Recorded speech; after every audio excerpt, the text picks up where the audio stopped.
Hi, this is Amy with the Hag Reads. I am a little tired today, so bear with me. I'm going to talk about a trilogy. Um, this is another one by Ambrose Ibsen, which I have talked about quite a few of his books lately. My son is kind of reading through his entire backlist, so I will likely do the same, just because I'm starting to like his books better. And I don't know what time frame we have left on his backlist. It looks like he's only been writing for 2 years, but in that 2 years, he's published 25 or 26. Um, I would call them novellas. They're not very long, but they're all kind of in the same theme. It's haunted houses, evil entity, possessed land, that sort of thing. And so today I'm going to talk about the Afterlife Investigations trilogy, which is comprised of Asylum, Forrest, and the Occupant. And it's set in Moore Lake, I want to say Ohio? I could be wrong. I did not write that down. But this is a location that he has written about before in Whispering Corridors and The Seance in Apartment 10. Both took place in Moore Lake, which is a college town. And, I didn't even bother to look online if it's an actual real college town somewhere or if it's just a fictional place.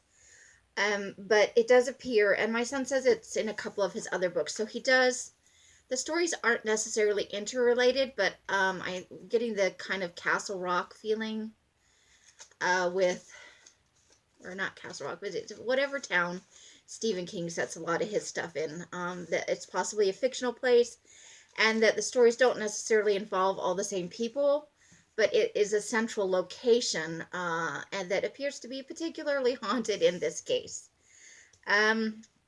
What we're looking at in this story is a college professor who has a slight brush with death. He's on his way to the college campus, and there's a hit and run accident, and he is with somebody as they're passing. And as they are passing, they say something to him, and I don't remember exactly what it was. It was, do you hear them or do you see them or something like that, which becomes kind of a theme throughout the book. And then the other characters are his student, and I don't think I wrote down her name. And she wants to start a paranormal investigation club type of thing, and I think she's calling it a spiritual society or something like that.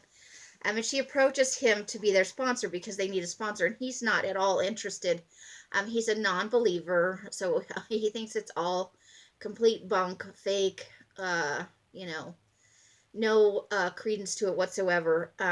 But she hooks him because he's an adjunct professor. He's only teaching one class, and he's barely making ends meet.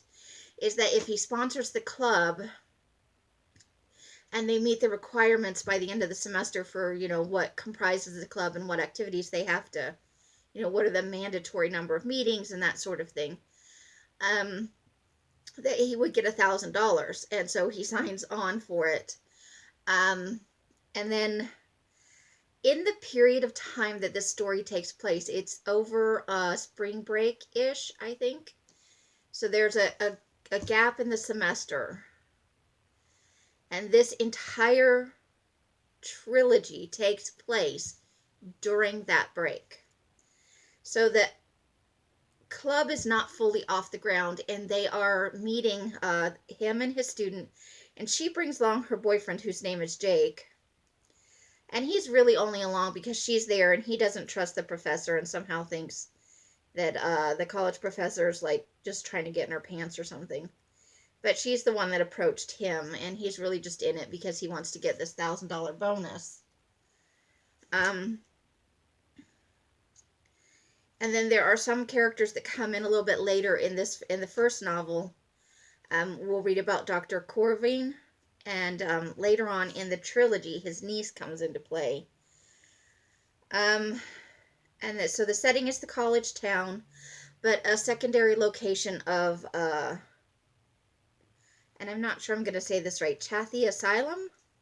So it's a closed down, a former asylum that is owned by, I want to say maybe an investment banker or something like that. Some rich guy. And he does believe in the paranormal, and he attempted to have investigators out at the asylum previously, and it didn't work out that they actually went. So, the professor, who is Stephen Barlow, is tasked by his student with putting an ad in the paper to try and find local haunted locales where they can go at the end of this break with their members and investigate haunted locales like cemeteries or haunted, trying to get like a local flavor. And I honestly thought that it might go back to the house in the Whispering Corridors, like they might get a hint of that, but it didn't go there. So the college professor gets a call from a radio personality who does like a nighttime show, and so the lead into this is that he's receiving these phone calls every night, and like 2:15 or 3:15, always that kind of time in the morning. We've seen that in countless horror movies. The phone call comes in, it's just creepy, and then so he turned the phone number over for prank calls to a police friend and found out that the calls are coming from this asylum where there's no phone lines hooked up. And so he calls the professor when he sees the ad in the paper, and the professor goes out to the radio station without his student and to listen in on one of the phone calls, and mayhem ensues. So, that's where the story kind of takes off. And so they do go out to the asylum. They finally get permission, and they go out there and they investigate with the caretaker. And that's kind of the whole first book, is the initial investigation of this. I will say I was kind of annoyed because so they're looking for places to investigate. The professor didn't even charge his cell phone. They went out there at the last minute without almost any preparation. So they had their cell phone cameras, no other recording equipment except for an EVP. They had like a little mini digital recorder. No cameras. They didn't go early enough to photograph the outside. So none of the things you would expect with a paranormal investigation. I was like, are you people serious? You're starting a club and this is your thing, and you have no equipment. You didn't think this out in advance at all. You barely took enough cameras. Two of them didn't even have a flashlight. It was just like a joke. Oh, I guess. And I understand because the college professor didn't believe in it, but presumably the student did, and just shit poor planning. I thought that was kind of funny, but it was also annoying because like, if you're really putting this out there as an investigation type of thing, shouldn't you be trying to document and record it?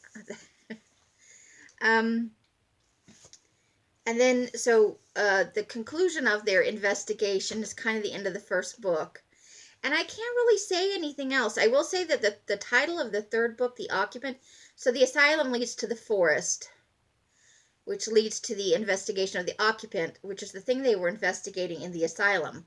The occupant is what they call the spirit or the energy or the entity that was at the asylum.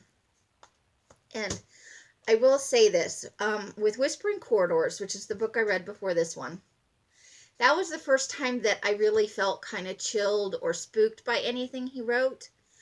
And this one really kind of hooked me in. There was a number of things that I didn't like. I think he's still perfecting his writing.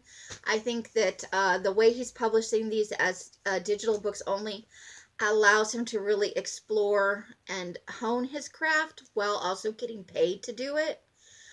So I think we're seeing an evolution of his writing as we're reading through his backlist. This one really hooked me in. The only thing that I really, really didn't like occurred in the third book. This has been largely atmospheric, creepy. Um, the third book had gore in it, and of all the things I've read of him, and I've probably read close to 10 now.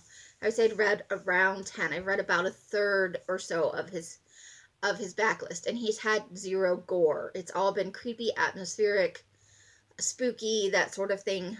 This had some serious gore in it, and I have to tell you, I didn't really like it because I was already hooked on the spook, and he was doing really good at that. And this, I think it was just gore, like it's his first venture into trying out gore, and boy, did he ever try it out. That was my only complaint, is I think he could have got to the conclusion of the novel without all the gore, and it actually probably would have been more effective. But if you like haunted, evil entity, there was a smattering of haunted asylum movies a few years ago, and there are a couple of them that were really good. This kind of hits on that, in terms of idiots running around in an abandoned building, getting into trouble. But it's an extremely small, tight-knit cast, and they go through the whole book with kind of the same people. And you see an evolution of a complete story. They're all together. I could see, if he ever does publish these as print books, this being combined into one book, because I think they're around 200 pages a piece. And with proper editing, I think this would be a fine, like, one book. I don't think it needs to be. I think that they do it that way with the parts when it's digital books, because they want to charge less for the digital books and kind of hook you in to read each one. I know there's a lot of things going on with serials and digital books right now, and that's all well and good, but if this were ever to come out as a print book, I think it should be one book. Because again, you hit that thing where the second book is really just exposition from the first book and leading into the third book. It does not really stand on its own. If it were a physical book, like if I paid $7.99 for each of these installments, I would have been pissed off with the second book. But as a digital book, they're pretty economical, and I can live with that. And I did enjoy the story overall. So those are just my thoughts on what happens if it went to print, as if I had any kind of say in it. I have some things coming up. I have a progress on my blanket video. I have been working on upcycling some file folders into little booklets with my mixed media. I have a couple of library hauls. I have a couple of small book hauls. So I do have some things coming up. But what I'm doing today and tomorrow is filming another batch of videos. So yes, you'll see me kind of in the same shirt in the same spot over and over again. Sorry. But I find that if I do it this way, I enjoy making the videos more, rather than trying to squeeze one in every day and trying to hit the lighting. I can kind of do a small batch over a couple, maybe 2 or 3 days, and then just upload them and schedule them. And then I don't have to worry about it, and they come out at the same time every day. So I do like that process. And so that's what I'm doing today and tomorrow. I have probably 15 days worth of videos. But in that, I need to leave room for, things that come up. If I go to the library and I pick up a stack of books, or I make significant progress on a project, I want to be able to do a video and upload it and not have like 2 or 3 videos in one day, just because the fancy struck me that I finished something and I wanted to show it to somebody. That is all I have for today. If you've watched to the end, thank you so much. I will see you tomorrow with another video. Happy whatever time of day it is for you. Bye!